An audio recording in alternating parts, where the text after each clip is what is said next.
Walang tubig. Sana walang tao doon sa kutsing iyon. Siyempre wala. Pero hindi ka ni. O sana na lang baka mamaya eh. Sinadya eh. No? Ay kung walang insurance siya, di kawawa. Paano kung bago?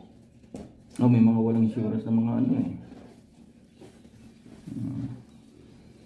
Sabi niya, Diyos mo, ba't niyo binuksan kasing ilaw? Gusto niyo patayin natin yung ilaw?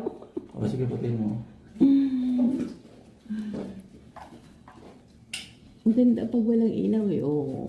Oo nga pala, mas maganda yan. Kanina pa kami nandito. Hindi namin binuksan. Ayun na, oo. Yung mga airbag pa rin tumutunog, pre. Mga airbag. Bag pala yun. Tumalsik na yung isang airbag.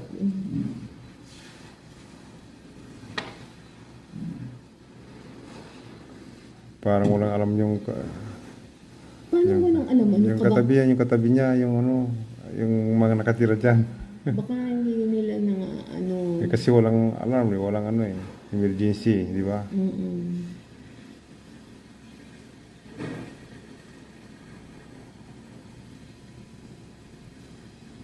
Tayo na marites na tulog pa eh. Oo. Hindi mo may tao doon sa kabila o sa kabilang building. O ano lang, sana walang tao dyan. Oo. Baka may lasing eh, tapos nakatulog na. Alam mo yun, yung... Siguro may kinalaman yun yung mga sisigawan, mga babae, kaya hindi na nakaputulog sa mga ano eh.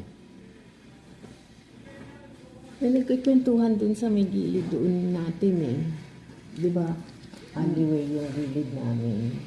Yung kunya, yung dyan, papasok sa... Hindi, pero may sa kwan dyan. driveway. Sa tingin ko may camera, Nag-uusok eh. sigurado ako may mga camera dyan.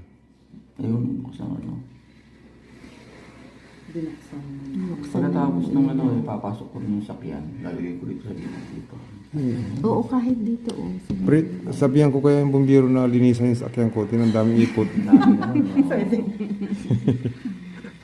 Pwede. Bumbero yung ano, yung wall. Oo, dapat po anuhin niya rin kasi baka madamay din yung wall. Kasi may init na eh. Hindi Oo ngayon nga, pa lang umuusap na siya. Bago pa yun, yung sakyan eh. No? Ay, baka electric siguro yan, no? Mga electrical yan eh. Electrical susunod talaga. Silipin natin.